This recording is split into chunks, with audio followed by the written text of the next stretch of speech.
तत्पुरुष समास बेटा पहले के 3 समास में बता चुकी हूँ, अब आपको तत्पुरुष समास फिर मैं बता रही हूँ। मैंने आपको परिभाषा बता दी कि जहाँ दोनों पद प्रधान होते, प्रधान होने का मतलब होता है इम्पॉर्टेंट, जहाँ दोनों पद की अपनी अपनी विशेषता हो और वो संज्ञा हो, क्या हो, संज्ञा हो, वहाँ पर तत्पुरुष समास होता है ना बेटा। संस्कृत में जब हम इसकी परिभाषा पढ़ते हैं तो पढ़ते हैं प्रयेण उत्तर पद प्रार्थे प्रधानम स्तः तत्पुरुषः, ठीक है। अब बेटा देखो, आपको मैंने बताया कि दोनों पद संज्ञा होने चाहिए, दोनों पद की अपनी विशेषता होनी चाहिए। सबसे पहले आप जान लीजिए कि इसमें एक विशेषता ये होती है कि पहला पद आप जब बोलते हैं तो दूसरे पद की गणना आप खुद कर लेते हैं कि दूसरा पद जो है वह इसकी सार्थकता को बताता है, उसका संबंध किससे क्या। जैसे आप एक नॉर्मल सी बात है, जैसे अपन बोलते हैं रसोई घर, तो जब हम रसोई घर बोलते हैं तो ये रसोई बोलने से ही ज्ञात होता है कि जहाँ भोजन पकता होगा वह स्थान है ना। जैसे शरणागत, शरणागत, शरणागत का क्या मतलब होता है, जो शरण में जो आपकी शरण में आया हो। तो शरणा यानी शरण से ही हम जान जाते हैं, शरण मतलब पास में, और गत मतलब हमारे पास यदि कोई हमारी सहायतार्थ आया है तो शरणागत। तो जब हम इसका विच्छेद करेंगे तो करेंगे शरण को आगत, ठीक है, शरण को आगत। और उसी तरह जब हम संस्कृत में इसका विच्छेद करेंगे तो लिखेंगे शरणः आगतः, ठीक है ना। जैसे तुलसी कृत, और संस्कृत में बोलते हैं तुलसी कृतः, तुलसी द्वारा रचित, ठीक है ना, तुलसी कृत। अब हम जान गए तुलसी कृत का मतलब क्या होता है, जो तुलसीदास द्वारा रचित रामचरितमानस है, इतना तो हमको भी पता है। तो हम क्या लिखेंगे, तुलसी के द्वारा रचित या तुलसी के द्वारा, है ना। संस्कृत में हम बोलेंगे तुलसीयस्य रचितः, बस यही इसका विच्छेद होगा। रसोई घर, है ना, अपन को रसोई से पता चल गया कि जहाँ अपन खाना बनाते हैं वो स्थान रसोई घर कहलाता है।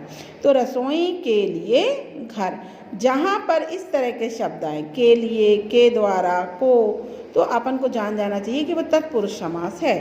जन्मांध, जन्म से अंधा, जैसे अपन बोलते हैं ना कि ये जन्म, कभी कोई अगर ऐसा है अपन पूछते हैं तो बोलते हैं ना वो जन्मांध है, मतलब जन्म लेने से ही वो अंधा है। तो जन्म से अंधा। बेटा एक बात आपको जाननी होगी कि तत्पुरुष समास, कर्मधारय समास और बहुब्रीहि समास, इनमें बहुत सी समानताएं हैं। तो समटाइम्स बच्चे गलती कर देते हैं पहचानने में, लेकिन आपको गलती नहीं करनी है, आपको बहुत आसानी से ये समझ में आ जाएगा। जैसे इस तरह के जो समास होते हैं, जो तत्पुरुष समास है, उसका पहला और दूसरा पद दोनों क्या होता है, संज्ञा होता है, और दोनों एक दूसरे से जुड़े हुए होते हैं। पहले शब्द से ही दूसरे शब्द का पता अपने आप लग जाता है, उसका अर्थ ज्ञात हो जाता है, ठीक है। फिर आता है बेटा कर्मधारय। कर्मधारय जहाँ पूर्व पद यानी पहले का पद विशेषण हो तथा उत्तर पद विशेष्य हो, है ना। जहाँ पूर्व पद विशेषण हो और उत्तर पद विशेष्य हो, वहाँ पर कर्मधारय समास होता है। और इसका संस्कृत में हम बोलेंगे यत्र प्रथमः पदम विशेषणम उपमान व तथा द्वितीयं पदम विशेष्यम उपमेय भवति तत्र कर्मधारय समासः भवति, ठीक है। जहाँ पर पहला पद विशेषण दूसरा विशेष्य होता है वहाँ पर कर्मधारय समास होता है। अब देखिए कैसे, जैसे कृष्ण सर्पः, कृष्ण सर्पः, कृष्ण चा आसो सर्पः, अर्थात कृष्ण यानी काला, है ना, जो सर्प है।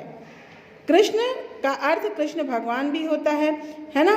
तो विशेषण क्या, कृष्ण का मतलब क्या होता है, काला, है ना। इसका जो हम अर्थ लेते हैं, कृष्ण का अर्थ होता है काला, किंतु क्योंकि कृष्ण भगवान है तो ये कालेपन की विशेषता, काले रंग की विशेषता क्या है, वो कृष्ण के लिए माना जाता है, उनको उसको इसीलिए कृष्ण कहते हैं क्योंकि कृष्ण भगवान सांवले थे, तो इसीलिए कहा जाता है कृष्ण यानी काला सर्प, यानी काले रंग का सर्प। तो सर्प क्या है, विशेष है, क्योंकि विशेष क्यों है कि सर्प की विशेषता यह है कि वह काला है, ठीक है, समझ में आया। अब देखिए जैसे महापुरुषः, ठीक है, महापुरुषः, ठीक है। अब आप देखिए इसको जब हम करेंगे तो करेंगे महान चासो पुरुषः, है ना, महान है जो पुरुष।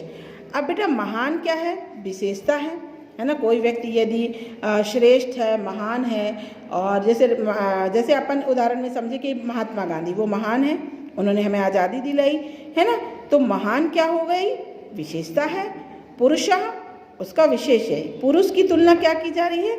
महानता से, कि कोई भी पुरुष महान है तो उसको अपन कहते हैं ये महान पुरुष है, तो उस पुरुष की ये विशेषता है कि वो महान है, तो ये कर्मधारय समास होगा। जैसे घनश्यामः, घन मतलब इसका जब हम करेंगे तो लिखेंगे घन इव श्यामा, ये संस्कृत में बेटा। हिंदी में क्या लिखेंगे हम लोग? घन के समान काला। ठीक है। अब आप देखिए श्यामा यानी कृष्ण, और श्याम मतलब किसके पर्यायवाची? आप जानते हैं भगवान श्री कृष्ण के हैं, तो कृष्ण यानी काला और श्याम मतलब भी काला। घन मतलब होता है मेघ, तो मेघ क्या हो गया? विशेषण है। तो किसके समान काला है वो? घन के समान काला है ना। जिस तरह बादल काले होते हैं उस तरह काला है, इसीलिए वह घनश्यामा। ठीक है। तो ये हो गया आपका बेटा कर्मधारय समास। बेटा मैंने आपको बता दिया था कि कर्मधारय, बहुव्रीहि और तत्पुरुष, है ना, ये थोड़ा एक जैसे रहते हैं। जिसमें अव्ययभावी जो समास है उसमें क्या होता है कि अपन को समझ में आता है, लेकिन ये चार समास जैसे अव्ययभावी हो गए, बहुव्रीहि हो गया, तत्पुरुष हो गया और कर्मधारय, थोड़ी उसमें समानता है ना। द्विगु और द्वंद्व आप जानते हैं कि बिल्कुल विपरीत हैं। एक काउंटेबल है 1 से इन्फिनिटी तक, और एक में दोनों की विशेषता होती है, दोनों की इंपॉर्टेंस होती है। ठीक है ना। अब अपन बहुव्रीहि समास देख रहे हैं। जहाँ कोई पद प्रधान नहीं होता किंतु दोनों पर मिलकर किसी तीसरे का अर्थ का बोध कराते हैं, वहाँ पर बहुव्रीहि समास होता है। प्रायेण अन्य पदार्थाय प्रधानो बहुव्रीहि समासा। बेटा अब आप ये सोच रहे होंगे कि ये परिभाषा कैसी है, तो आपको मैं बता दूं। इसका एक छोटा स्वरूप एकदम शॉर्ट में आप समझिए कि जहाँ दोनों पद अलग अलग अगर हम रख दें तो उनकी कोई विशेषता नहीं है, किंतु दोनों पद को मिलाने में हमें एक नया सेंटेंस यानी एक नया पद मिलता है, जिसको हम इनडायरेक्ट बोल सकते हैं। हम किसी चीज़ को डायरेक्ट ना समझ के इनडायरेक्टली किसी चीज़ को समझें। सपोज करो कि यदि आपको किसी को हिंट देना हो किसी बात का, तो हम वो बात को डायरेक्ट ना कह के इनडायरेक्ट कहते हैं। तो जब इनडायरेक्ट जो बोला जाता है वो बहुव्रीहि समास है। अब आप समझिए कैसे। जैसे पीतांबर, ठीक है ना। अगर हम इसको बेटा अलग अलग कर दें तो इसकी विशेषताएं उतनी नहीं हैं, ना ही इनका कोई प्रधान अंग माना जाएगा। लेकिन यदि हम इन्हें एक कर रहे हैं तो ये प्रधान है, पीतांबर, है ना। पीत मतलब होता है पीला और अंबर मतलब होता है वस्त्र। इस अंबर का मतलब होगा वस्त्र, एक अंबर का मतलब होता है आकाश, एक का होता है वस्त्र। तो यहाँ पर पीतांबर लिखा है तो इसका मतलब होगा वस्त्र। ठीक है।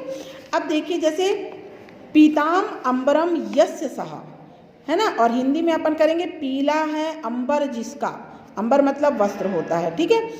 पीताम अंबरम यस्य सः अर्थात विष्णु। जहाँ पर आप अर्थात लगा देते हैं, मतलब उस वाक्य का अर्थ बता देते हैं एक शब्द में, वो कहलाता है बहुव्रीहि समास।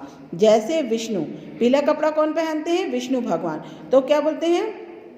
पीताम अंबरम यस्य सः, है ना, पीला है अंबर जिसका, अर्थात पीला है वस्त्र जिसका, अर्थात विष्णु। ठीक है। फिर अपन करते हैं दशानन। दशा यानी 10, आनन मतलब मुख। दश आननः यस्य सः यानी रावण। ठीक है। 10 हैं आनन यानी 10 हैं मुख जिसके, अर्थात रावण। क्योंकि लास्ट में देखिए सब में जिसके लिखा गया, जिसके, जिसका, ऐसे शब्द आने लगे तो आप जान जाएं कि ये इनडायरेक्टली किसी के लिए संबोधित किया गया हो, अर्थात रावण, है ना। यदि हम जैसे सपोज करिए कि कभी आपको किसी को हिंट देना है और आप इतना ना दे के आप हिंट क्या देते हैं कि अरे जिसके 10 सिर थे वो कौन था, अपन ऐसे पूछते हैं ना। तो जब ऐसे सवाल आते तो पता आप आंसर दोगे रावण, क्योंकि हमें पता है कि रावण के ही 10 सिर थे।